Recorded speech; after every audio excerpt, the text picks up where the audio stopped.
Three common mistakes most people make when they're buying car insurance. First one, they buy the car before they actually shop for the insurance. Why is this important? Well, if you get a $60,000 car and you go to get the insurance rate on it, find out, as it is with a lot of young drivers, that sometimes the car payment you have is a half or a third of what your insurance payment will be. Just had a guy last week was getting a BMW 325. His payments were only going to be $400 a month. Great deal, right?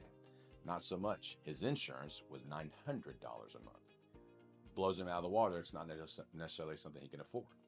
Another common problem most people have when they're picking out coverages is they go too little on the coverages. In other words, they're underinsured.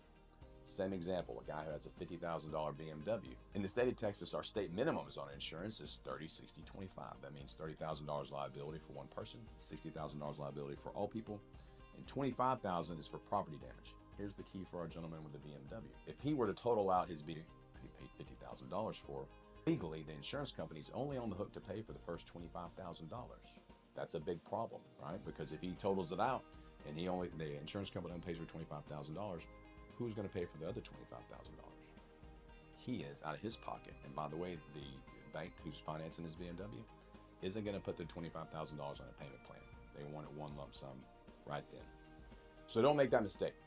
Make sure you have enough coverage on the property damage. That way, if it is totaled, you're not left holding the bag. Another common mistake most people make is they don't shop the rate. Here in our agency, we have 3 different systems we run all of our automobile quotes through. I encourage everybody to do that at least. So if your agency only has one system, at least find 2 others. With us and our agency, every time you come in, whether it's at renewal time or even the first time you buy the policy, we're going to look at all the different systems, find the best one that fits your budget and your coverages, and make sure you don't have any hiccups or surprises when you need it the most.